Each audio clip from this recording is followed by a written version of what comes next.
नमस्कार, वंदन, प्रणाम, अभिवादन आप सभी को। स्वागत है देवभूमि विरासत के इस परिवार में, इस मंच में, इस हमारे समूह में, इस हमारे प्यारे से प्यारे YouTube चैनल परिवार में। मित्रों, अक्सर हम बात किया करते हैं सत्य की, हम बात किया करते हैं अपने जड़ की, हम बात करते हैं अपने राष्ट्र की, हम बात करते हैं अपने प्रदेश की, हम बात करते हैं अपने जनादेश की। सनातन सनातन सनातन। दरअसल सनातन छह क्या यू, या मात्र सनातन कुछ झंडों तक ही सीमित है, या मात्र सनातन कुछ संरचना निर्माण तक ही सीमित है। आज हम समझेंगे दरअसल ये सनातन है क्या।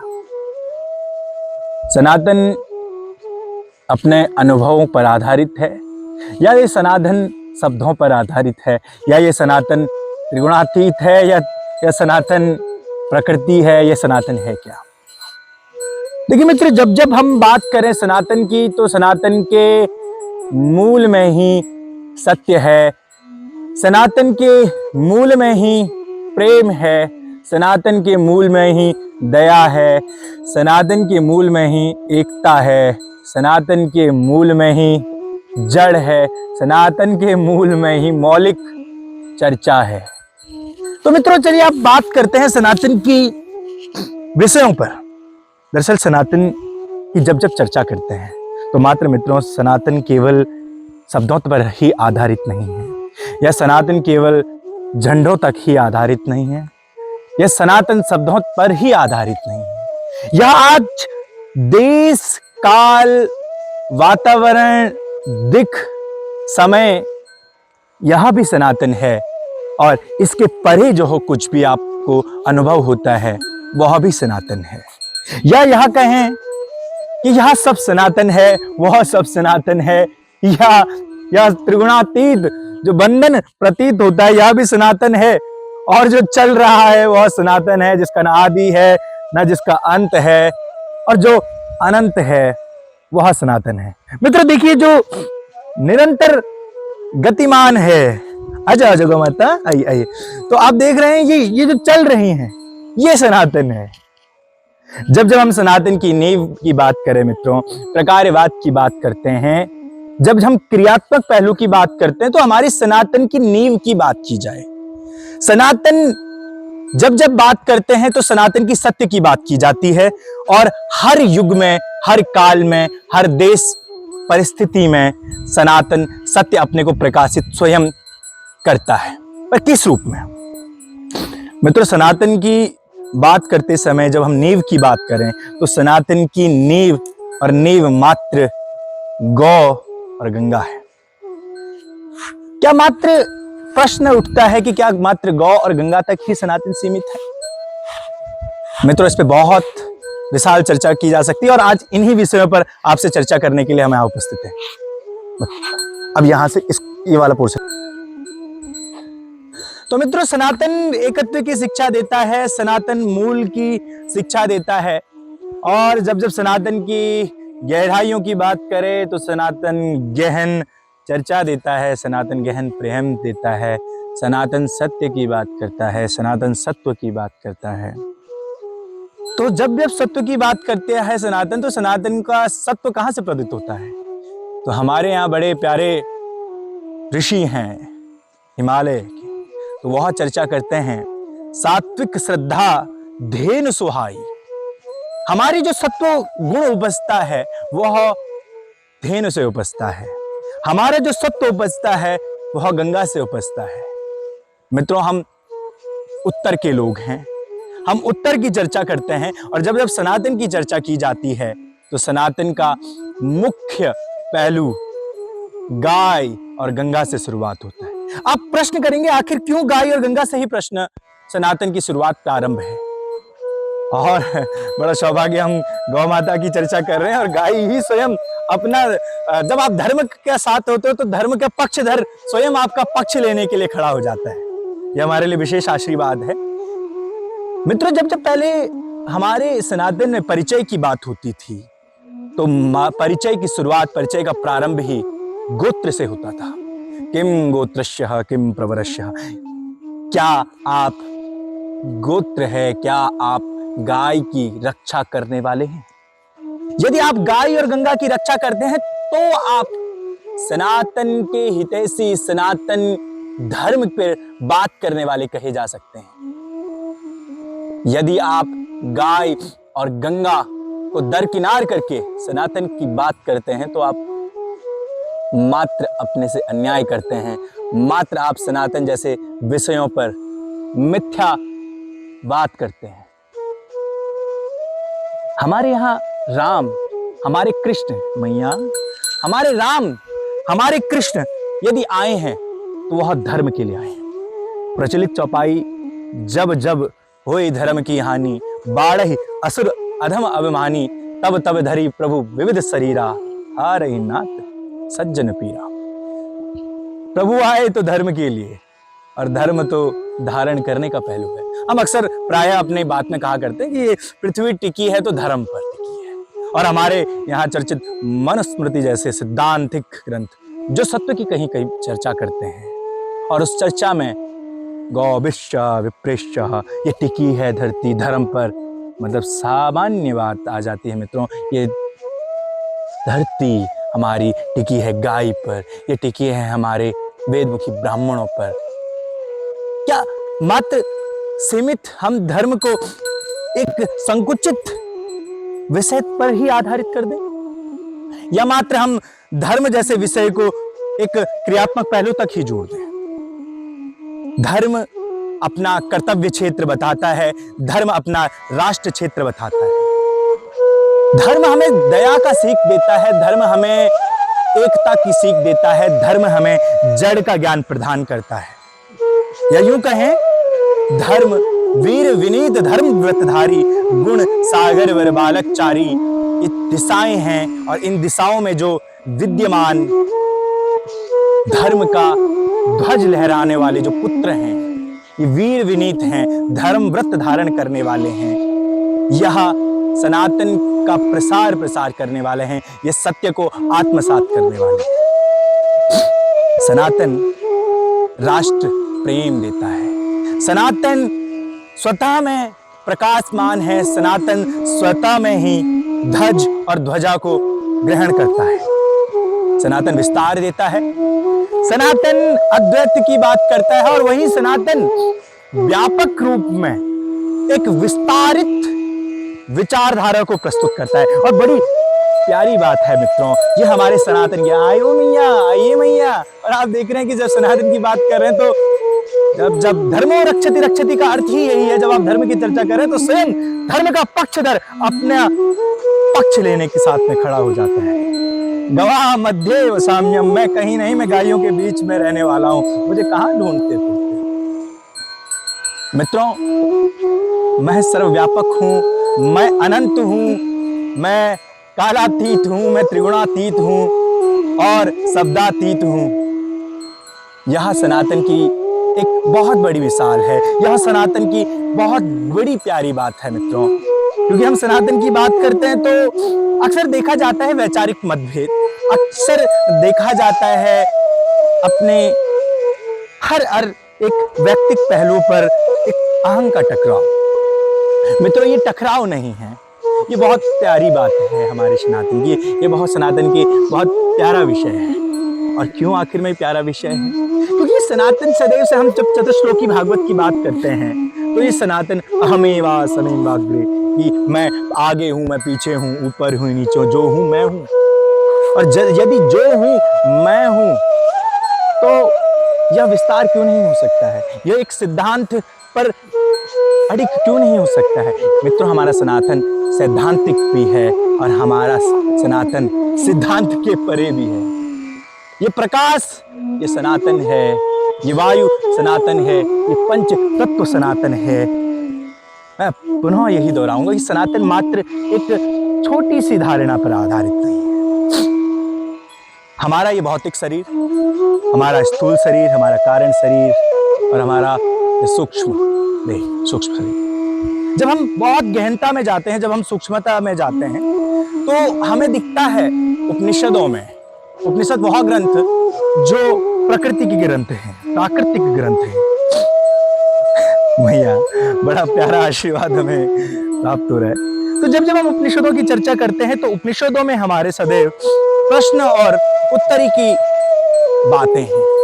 वह प्रश्न जो जिज्ञासावश हो, वह प्रश्न जो विस्तार की शिक्षा दो, वह प्रश्न जो विस्तारीकरण की बात करते हैं। ये सनातन की ही बड़ी प्यारी बात है, ये सनातन की बड़ी रोचक बात है कि सनातन में ही प्रश्न और उत्तर है। ये सनातन की ही बड़ी प्यारी बात है कि यहाँ जिज्ञासा होती है और उस जिज्ञासा को शांत करने के लिए यहाँ से उत्तर भी उठते हैं। और उत्तर किस प्रकार से मित्रों? यहाँ उत्तर देती है प्रकृति, यहाँ उत्तर देती है यहाँ की धरा भूमि। जब जब हम प्रकृति की बात करते हैं मित्रों, तो प्रकृति का जड़ रूप सदैव ये धरती है। आप देख रहे हैं ना, जब हम प्राण शक्ति की बात करते हैं तो शक्ति के सदैव दो रूप प्रस्तुत हमारे मध्य में होते हैं। एक वह रूप जो जड़ रूप में हमें प्रस्तुत होता हुआ दिखता है। ये आप मिट्टी, आप ये धरा देख रहे हैं, ये मृदा, ये कंकण, ये सनातन के जड़ पहलू हैं मित्रों। ये पहाड़, ये वृक्ष, ये सनातन के पहलू हैं। और जब हम चेतन की बात करते हैं मित्रों, तो हमारा सनातन का जो चेतन पहलू है वह गाय और गंगा है, जो अखंड समय से, अनंत समय से चला आ रहा है। पर आज के वर्तमान युग में मात्र और मात्र सनातन को एक संरचनात्मक पहलू तक या राम की नीति तक कहें कि जय श्री राम, हरे कृष्णा हरे राम, मात्र सनातन यहाँ नहीं। तो पूछा जाए कि कृष्ण आए हैं तो क्यों आए, हमारे राम आए हैं तो क्यों आए? सब धर्म के लिए आए, स्वयं धर्म स्वरूप हैं। और जब जब आए, चाहे वह भगवान विष्णु नारायण की बात की जाए, धरती को बचाने हेतु धर्म स्वरूप, धरती जड़ रूप को बचाने हेतु, धर्म को बचाने हेतु आए। और जब जब धरती पर कष्ट प्रतीत होता है, वही धरती चेतन रूप में, गाय रूप में प्रकट होती है। यहां आज गाय हम बात करते हैं जब जब गौ माता की मित्रों ना, तो ये आप देख रहे हैं सात्विक श्रद्धा धेनु सुहाई सत्व की चर्चा जब की जाती है, तो आज की जो चर्चा बड़ी षड्यंत्रता पूर्वक तरीके से लोगों को, बड़ी गहराई पूर्वक तरीके से लोगों को बेवकूफ बना दिया जाता है। और किस आधार पर बेवकूफ बना दिया जाता है? कि मात्र और मात्र ध्वज को लेकर और ध्वजा को लेकर। वो ध्वजा ही कैसी ध्वजा जिसमें मात्र संरचना की बात हो। तो मित्रों, आप स्वयं से प्रश्न करिएगा कि क्या आप वास्तविक में सनातनी हैं या नहीं। क्योंकि हमारे जो पैतृक थे, हमारे जो पूर्वज थे, जो हमारे ऋषि मुनि थे, वह तो सदैव, हमारा जो गोत्र है वो गोत्र का संबंध तो ऋषियों से है। और जो ऋषि हैं उनके पास तो अपनी मूल है, मतलब अपनी गाय है, उनके पास अपनी धरा भूमि है, उनके पास अपनी माटी है, उनके पास अपना एक मजबूत पक्ष है, जिस पक्ष को लेकर वह सदैव खड़े हैं। एक धर्म का पक्ष है, और जिस धर्म के पक्ष को लेकर, जिस धर्म ध्वज को लेकर वह सदैव विस्तार की नीति की बात करते हैं। हमारे पूर्वज, हमारा ये सनातन जब तक गाय की बात करता था, हमारे सनातन में जब जब तक गौ माता को केंद्रीकरण रखते हुए और हर राष्ट्र के कर्तव्यों को, हर विषयों को आधार रखते हुए बात की जाती थी, तब तब भारत देश, हमारा राष्ट्र अखंड था। तब तब हमारा भारत देश अर्थव्यवस्था के दृष्टिकोण से, शिक्षा की दृष्टिकोण से और हर व्यापक दृष्टिकोण से पोषण करने वाला था मित्रों, ना कि शोषण करने वाला। मित्रों, विश्व भरण पोषण कर जो ही ताकर नाम भरत अस होई, हमारा भारत पोषण करने वालों में था, शोषण करने वालों में से नहीं। आज यहाँ अपनों का ही शोषण होते हुए दिखता है। कभी यहाँ युवाओं के साथ में खिलवाड़ होता है, तो कभी यहाँ बहुत बड़े पैमाने पर भूमि आवंटन जैसे बातों पर बहुत बड़ा विवाद छिड़ जाता है। मित्रों, कभी यहाँ भर्ती घोटाले होते हैं तो कभी यहाँ देश के भविष्य के साथ खिलवाड़ होता है, और कभी यहाँ धर्म की नीति बताकर केवल केवल कूटनीति और एक गंदी नीति का प्रयोग करते हुए जनता जनार्दन को बेवकूफ बना दिया जाता है। मित्रों, आप स्वयं से प्रश्न करिएगा कि आज किस सनातन की बात होती है? हमारा कृष्ण, हमारे श्री राम मर्यादा में चलने वाले, हमारा जो कृष्ण है वो तो सदैव गायों के बीच रहा है। हमारे जो श्री राम हैं मर्यादा युक्त, वह तो सदैव और सदैव प्रात काल उठ के रघुनाथा मात पिता गुरु ना वही माथा, यह गुरु के ग्रह में जाते हैं।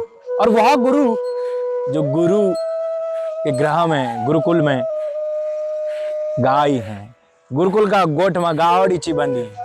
हमारे सनातन की अगर रक्षा हुई है, हमारे सनातन का जो कवच है, तो वह ध्यान से सुनिए मित्रों, हमारे सनातन का सदैव से कवच, अभेद कवच विप्र गुरु पूजा।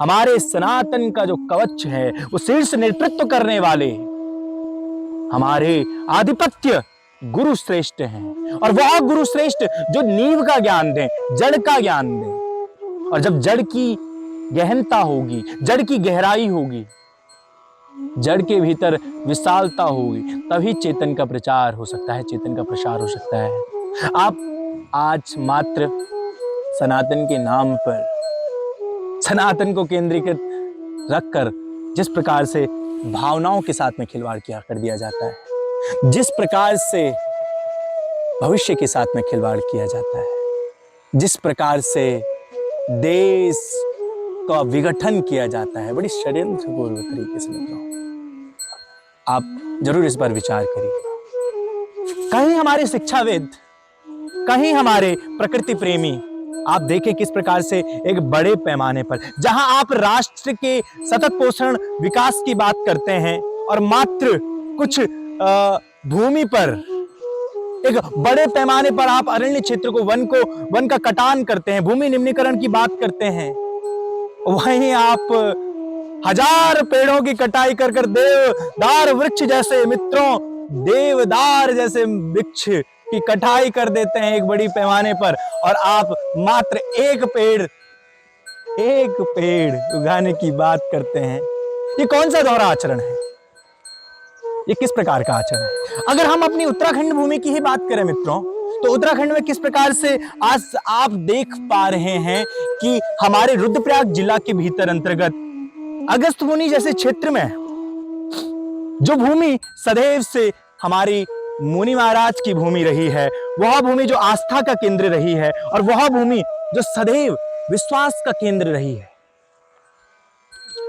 मित्रों वह गोचर भूमि, वह भूमि जो भावनाओं का केंद्र रही है, वह भूमि जो देवताओं का विरासत रही है, उस पर सरकार द्वारा किस प्रकार से कॉर्पोरेट भूमि बना दी जाती है।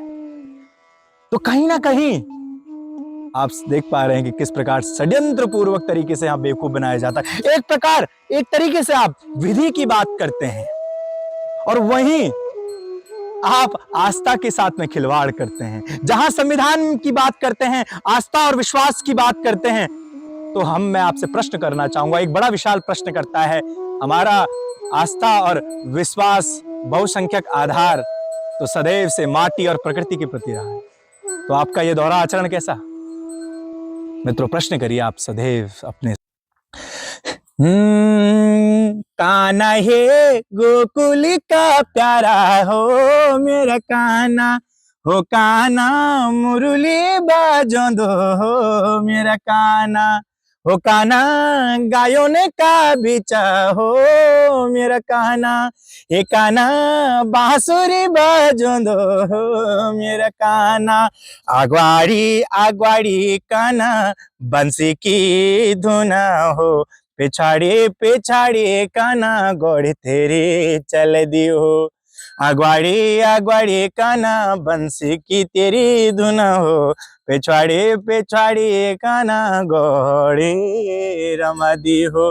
हे काना जय हो, हे काना गायों को चरैया, हे काना बांसुरी बजैया, हे काना गोकुल नगोरी, हे काना गायों का तो बीचा, हे काना गोकुल नगोरी, हे काना गायों का तू बीच, हे काना मन लेगे मेरो, हे काना गायों का बीच, हे काना मेरा काना प्यारा काना काना हो, हे काना मेरा काना प्यारा काना प्यारा हो, हे काना रुण झुण बरसात, हे काना भादों की बरसात, हे काना रुण झुण बरसात, मेरा काना भादों की बरसात।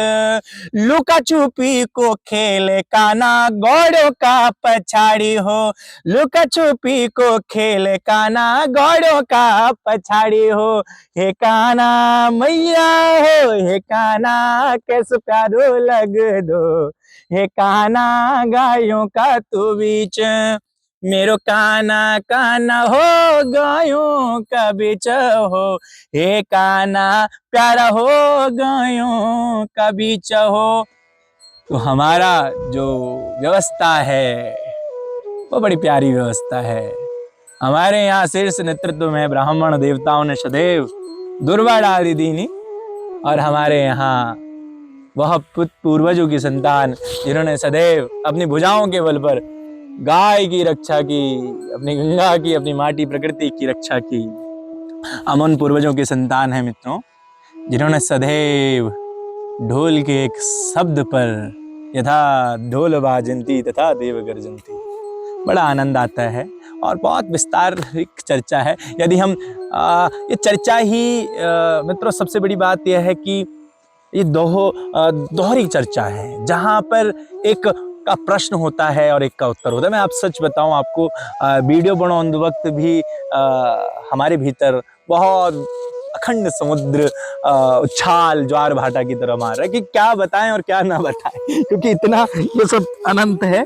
और आप सबके क्या प्रश्न हैं, आप सबके क्या चर्चाएं हैं और किन चर्चाओं को लेकर आगे बात किया जा सकता है, उन पर बहुत सारे विस्तारीकरण होगा, क्योंकि बहुत अनंत है।